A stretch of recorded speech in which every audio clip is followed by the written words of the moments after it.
네, 학생 여러분 반갑습니다. 엄티의 거꾸로 수업 1차 시 시공간의 측정과 물체 운동에 대해서 오늘은 살펴보겠습니다. 먼저 앙불구 보는 법에 대해서 우리가 한번 알아볼까요? 네, 여기 앙불구가 있습니다. 자, 앙불구에는 영침이 있죠? 영침을 어느 쪽으로 놔야 될까요? 네, 맞습니다. 영침은 바로 북쪽으로 놔줘야 되겠죠? 북쪽으로 영침을 위치시킨 다음에 이제 시간과 절기를 알 수 있는데요. 시각선은 바로 세로선이 되고요. 가로선은 절기를 나타내는 절기선이 되겠습니다.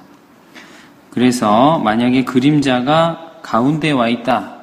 그러면 몇 시가 되죠? 12시가 되겠습니다. 그리고 그림자가 한 칸 전에 와 있다. 그러면 이 한 칸의 간격은 몇 시간 간격이죠? 2시간 간격입니다. 그래서 10시가 되고요. 그리고 한 칸 더 가면 14시가 되겠습니다. 이런 식으로 시각을 알 수 있고요. 그리고 절기선에서는 그림자의 길이를 가지고 절기를 알죠. 그림자의 길이가 가장 짧을 때는 언젠가요? 여름이죠. 그 중에서도 가장 짧은 절기는 하지입니다. 그리고 그림자의 길이가 가장 길면 겨울이 되겠죠. 그 중에서도 절기로 얘기하면 동지가 되겠습니다. 그렇게 시간과 절기를 알 수 있고요. 해가 동에서 서로 가면 그림자는 서에서 동으로 이렇게 간다. 방향 정도까지도 여러분이 한번 생각해 보시기 바랍니다. 자, 두 번째는 이제 이동거리와 변이의 차이점을 여러분이 알아야 될 텐데요. 자, 여기 출발점과 도착점이 있습니다. 출발점에서 도착점으로 갈 수 있는 방법은 여러 가지가 있겠죠. 자, 여러 가지가 있는데, 자, 여러 가지로 갈 때, 여러 가지 길로 갈 때, A 코스, B 코스, C 코스가 있을 때, 이동거리는 다 다르죠. 왜요? 이동한 거리를 다 더한 값이니까, 이동거리는 다 다르고요. B가 가장 A, B, C 중에서 작은 값이 되겠죠? 그러나 변이는 출발점과 도착점을 어떻게 하나요? 직선으로 이은 것이 변이기 때문에 A나 B나 C나 상관없이 출발점과 도착점이 똑같다면 변이는 같게 되겠습니다. 그래서 이동거리는 우리가 크기만 가지는 물리량이고요. 변이는 크기와 함께 방향을 갖고 있기 때문에 벡터량이라고 우리가 이름을 붙였었습니다. 자, 그걸 가지고 우리가 속력과 속도를 생각해 볼 수 있는데요. 자, 속력과 속도 모두 단위가 뭐가 되나요? 미터 퍼 세크가 됩니다. 미터는 여러분이 알다시피 거리의 표준 단위고요. 그리고 세크는 시간의 표준 단위가 되겠습니다. 그래서 속력과 속도 모두 밑에는 시간이 들어가는데요. 위에는 어떻게 되나요? 속력은 이동 거리가 들어가고요. 속도는 변위가 들어갑니다. 그래서 속력과 속도 중에서 속력은 크기만 가지기 때문에 V라고 쓰고요. 속도는 크기와 함께 방향까지 가지기 때문에 벡터량, 그래서 V 위에다가 화살표를 붙여준다는 거. 그래서 속도는 크기와 방향을 갖는다. 꼭 기억해 두시기 바랍니다. 가속도에 대해서 알아보겠습니다. 우리가 속력은 예를 들어서 2m/s다. 그러면 1초에 몇 미터? 2m씩 가는 거죠. 가속도는 2m/s 제곱, 단위의 제곱이 들어갑니다. 그 얘기는 1초에 2m/s씩 속도가 증가하고 있다. 만약에 마이너스라면 1초에 2m/s씩 속도가 감소하고 있다. 이렇게 되겠죠. 그래서 가속도를 나타내는 공식 뭔가요? 걸린 시간분의 속도의 변화량. 그래서 시간분의 속도 변화량이 가속도의 값이 되겠습니다. 그래서 가속도도 역시 속도의 변화량이니까 벡터량이 되겠습니다. 자, 이 1단원에서 가장 중요한 내용이 바로 이 그래프의 관계를 파악하는 것입니다. 자, 그래프가 세 종류가 있죠? 그래프 삼형제가 있는데 가운데가 가장 중요한 그래프, 바로 속도와 시간 그래프가 되겠습니다. 예를 들어서 처음에 정지해 있던 사람이 5초 후에 속도가 일정하게 증가해서 10m/s가 되었다. 그럼 이렇게 나타낼 수가 있겠죠? 이때 가속도는 얼마일까요? 우리가 위에 공식에 보면 걸린 시간분의 속도 변화 몇 초가 걸렸나요? 네, 5초가 걸렸죠? 그리고 속도는요, 플러스 10. 그러면 5분의 10을 하면 바로 가속도는 플러스 2가 되겠습니다.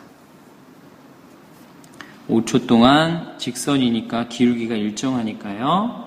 그래서 이렇게 그려주면 되겠습니다. 그래서 VT 그래프에서 가속도를 구하려면 뭘 구하면 되나요?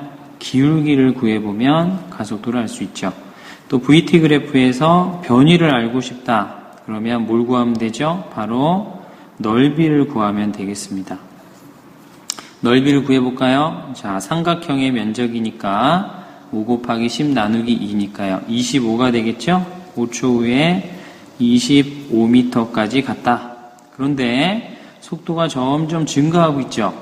그 얘기는 처음에는 변위가 서서히 증가하다 나중에는 급격하게 증가하니까 어떻게 그려야 되나요? 직선이 아니라 곡선인데 네, 바로 이렇게 그려주면 되겠습니다. 처음에 기울기는 작지만 점점 기울기가 커지는 이런 그래프의 모양으로 그려주면 되겠습니다.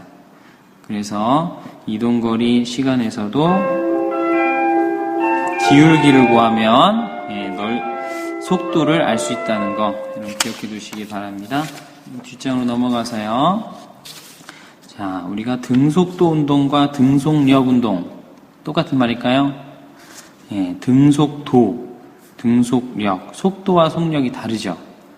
그래서 등속도 운동은 속도가 일정한 운동이지만 등속력 운동은 속력, 즉 빠르기만 일정한 운동입니다. 그래서 두 개가 다른 거죠.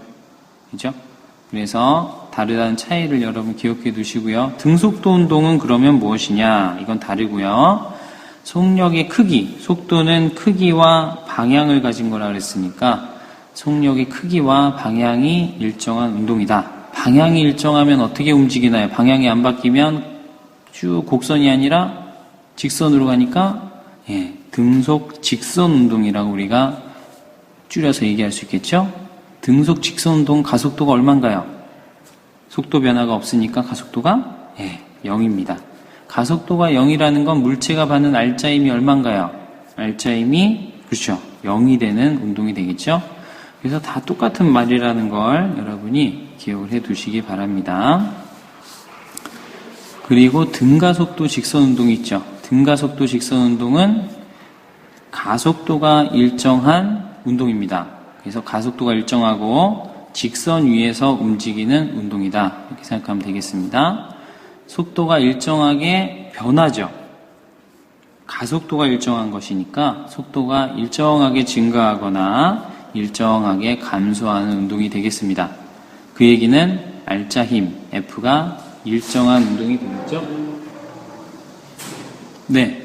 그 다음에 8번으로 넘어가도록 하겠습니다.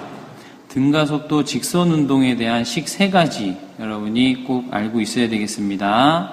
자, V는 얘기해 보세요. S는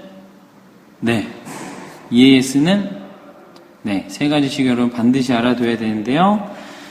자, 이 오른쪽 그래프를 한번 보면 처음 속도가 V0, 나중 속도가 V가 됩니다. 그러면 첫 번째 식은 요 나중 속도를 구하는 거니까 처음 속도 얼마요? V0에다가 속도 변화량 AT를 더하면 V가 되겠죠. 그래서 V는 V0 플러스 AT. 두 번째 S는 이 그래프에서 뭐가 되죠? 면적입니다. 그래서 면적을 구하면 직사각형의 면적은 V0T. 자, 삼각형의 면적은 2분의 1 AT 제곱. 그래서 두 개를 더하면 V0T 플러스 2분의 1 AT 제곱이 바로 S가 되겠습니다. 마지막으로 EAS는요. 두 개를 정리하면 v제곱 마이너스 v0의 제곱이 된다는 거 꼭 외워두시기 바랍니다. 자, 마지막으로 상대 속도입니다. A가 바라본 B의 속도 어떻게 쓰나요? V 차례대로 씁니다. A가 B를 봤어요. 자, 그러면 B의 속도에서 A의 속도를 빼주면 된다. 속도니까 다 벡터 표시를 해주면 되겠죠? 그러면 예제를 풀어보고 마무리합시다. 공이 10m/s로 오른쪽으로 날라옵니다. 이걸 B라는 사람이 왼쪽으로 걸어가면서 2m/s로 걸어가면서 공을 받습니다. 공은 속도가 얼마일까요? B가 A를 받네요. 그러면 VBA는 못 빼기 뭡니까? VA 빼기 VB가 되겠죠? 자, 이때 여러분이 벡터기 때문에 방향을 신경 써야 됩니다. 오른쪽을 플러스로 놓으면 얘는 플러스 10이죠. 얘는 왼쪽이니까 그렇죠. 마이너스 2입니다. 그래서 VA는 플러스 10 빼기 VB는 마이너스 2 하면은 12m/s 즉 공이 더 빠른 속도로 보이게 되겠습니다. 이상입니다. 선생님이 첫 촬영이어서 문제풀이 팁을 깜빡했습니다. 첫 단원의 문제풀이 팁을 드리겠습니다. 첫 번째, VT 그래프를 그려라. 자, 우리가 1단원에서 여러분 어렵지만 모든 운동은 다 무슨 운동이죠? 대부분이 그렇죠. 가속도가 일정한 등가속도 직선 운동입니다. 그래서 예를 들어서 처음 속도가 2고요. 나중 속도가 8. 4초 만에 속도가 2에서 8로 증가한 그래프를 생각해 봅시다. 그러면 등가속도 직선 운동이기 때문에 직선으로 이렇게 증가하고요. 그러면 평균 속도를 여러분 구할 수 있죠? 그래프에서 평균 속도는 어떻게 구합니까? 그렇죠. 평균 속도는 바로 2하고 8을 더해서 10이 되죠? 나누기 2, 5m/s가 평균 속도가 되겠습니다. 그때는 몇 초일까요? 그래프를 보면 2초라는 사실도 알 수 있죠. 그래서 그래프를 이용하면 바로 평균 속도를 구할 수 있고요. 이 평균 속도가 등가속도 직선 운동에서 문제풀이의 키가 되는 경우가 많이 있습니다. 이번 여러분 수능 완성 문제도 한번 풀어보시고 이 팁을 잘 활용해가지고 좋은 결과 있었으면 좋겠습니다. 이상입니다.